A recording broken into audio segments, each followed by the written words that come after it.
Hey y'all, hey, welcome to Wine Down Wednesday. It's your girl Kai. I'm TNT. And we are Two dope black women. tasting, discussing, and spilling tea over wine. Over wine. Hey y'all.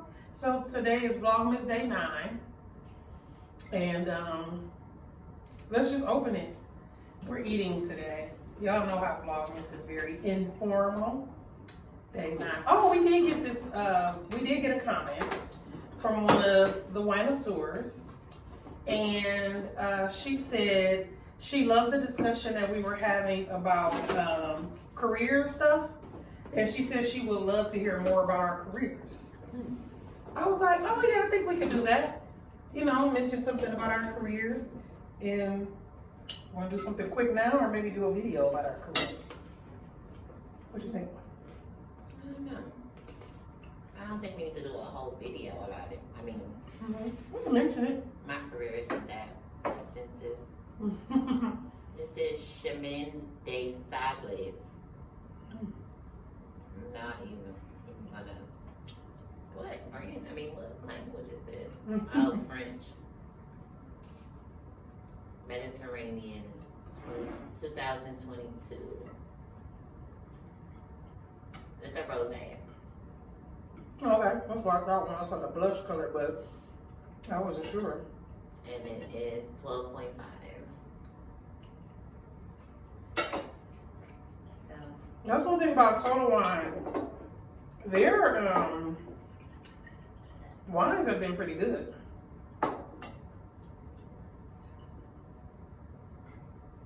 See the top, please.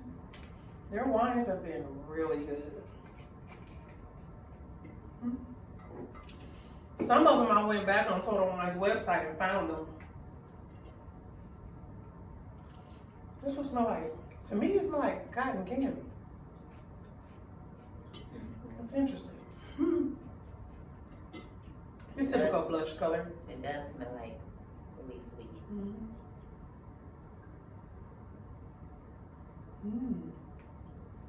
That's not bad because it doesn't have bubbles.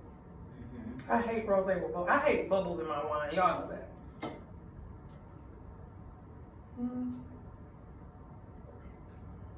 It's okay. It's very acidic.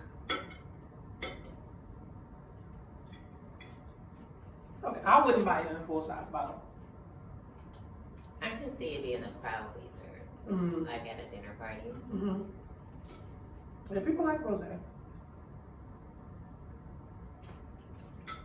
Yeah, I probably wouldn't buy it for myself though. But I'm not a big rosé person. Me either. So, we are gonna, let's do a little quick something about our careers. So,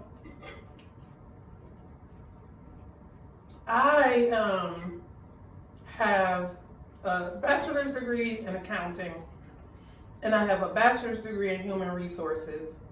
So I got the accounting one first, then about 5 years later I went back to school and did a whole other one. My career has kind of been all over the place. Mostly in the realm of human resources and accounting, but it's been like all over the place. And it's interesting because I'm always thrown into communications type roles for some reason. I'm a really great communicator. I'm really good at communications. I'm also really good at customer service. I provide amazing customer service to people. And so it seems like when I get into a role, no matter what that role is, people always want me to be front facing with whoever our customer is, which I don't want to. I do not like being front facing with the target customer of the company that I work for. I'm really good at it, but I prefer to just stay at my desk or stay in my office, mind my own business, and bang out my work. That's what I like to do. But it's interesting because my personality always puts me in those rooms where it's like networking, talk to these people. Oh, we want you to interact with this person. We want you to, and I'm like, yeah, but my career has been all over the place. If you see my resume looks very scatterbrained. It looks like, damn, do she know what she want to do? No, she don't.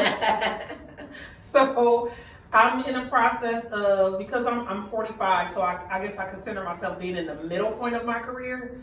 I'm in the process of doing a whole 180 with my career, where it's going to be shocking to people if I finally execute this properly.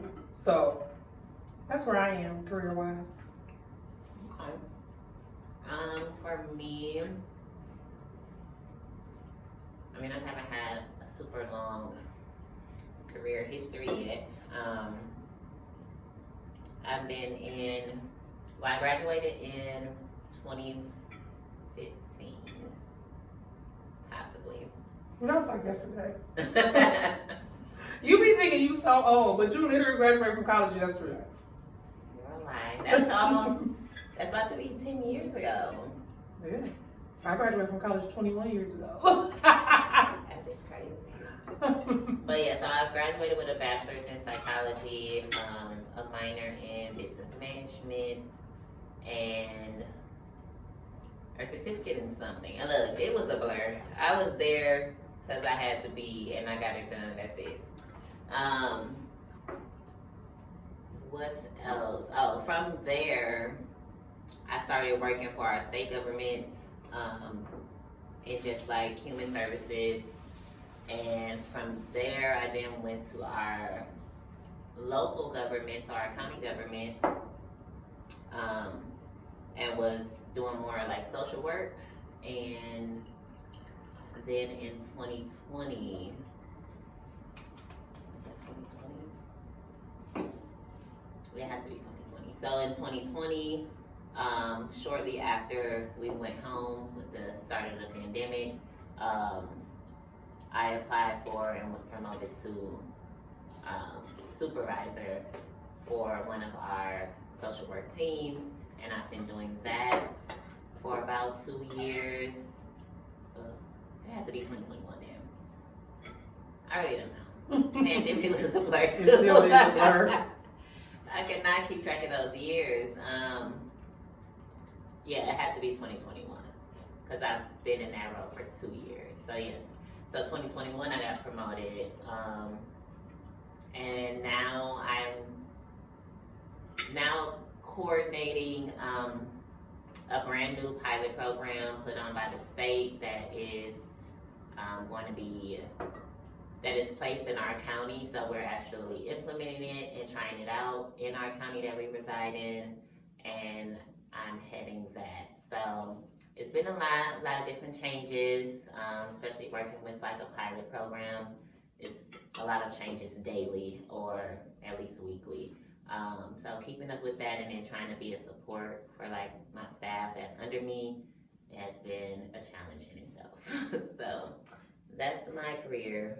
So basically, tell your mama she a motherfucking boss. Remember that thing when that lady stood, when that man asked that question, it went viral? No. Because my mama said that if a woman is in her 40s and she ain't got no kids and she ain't got no husband, her lady stood up and she said, tell your mama that I said, and then she rambled about why a woman would be in that position, and then she said, and tell your mama it's because she a motherfucking boss. It's like, but yeah, she's being groomed to run things in the state and county, so I see it, and she's going to be amazing at it. So thank you for asking that question. I think it was Renee that asked that question. Thank you, Renee. Shout out to Renee. Hey, Renee. So we have a question today. So our question for VlogMas Day 9 is, name one thing that people do in relationships that drives you crazy. That people do in relationships. That drive you crazy. I'm thinking my answer too. Oh, I got my answer. Okay, go ahead. Yeah. Okay. One of the things that drives me crazy that people do in relationships, and it's not a relationship thing, but it's like people in relationships. I shouldn't say hate, because I'm trying to stop using the word hate. I strongly dislike when a couple is out to eat at a restaurant and they just sit across from each other and eat and they don't ever say nothing to each other.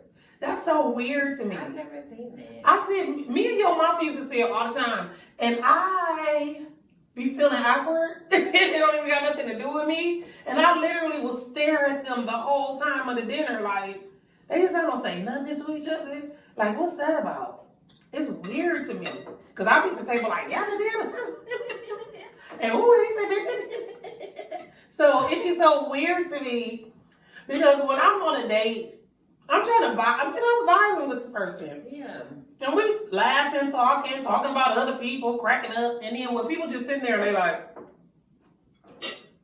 You're like, why you here? Y'all could have ordered to go. That trips me out. I think for me, I can be a hypocrite because I do it sometimes too, but the women or the men that's like, or I don't know, the people that say that is my man, or my husband, my husband. Oh, that. me and Shani was just talking about that. How annoying that is. Especially if you're talking to like people who are familiar with you and know your husband's name, you can refer to him as. It's the weirdest thing ever. Girl, because my husband this and or it could be like totally unrelated. We could be talking about periods and then somehow you slip your husband in there. Like how? But, That'd be weird. That's a good one. I like that one. That'd be weird. Comment below and tell us the things that bother y'all or drive y'all crazy that people do in relationships. But yeah, so that's VlogMas Day 9. I don't really like the wine. Bars. But I feel mine. Oh, you did? Okay, good. I'm like, cheers. Cheers. Y'all in 10.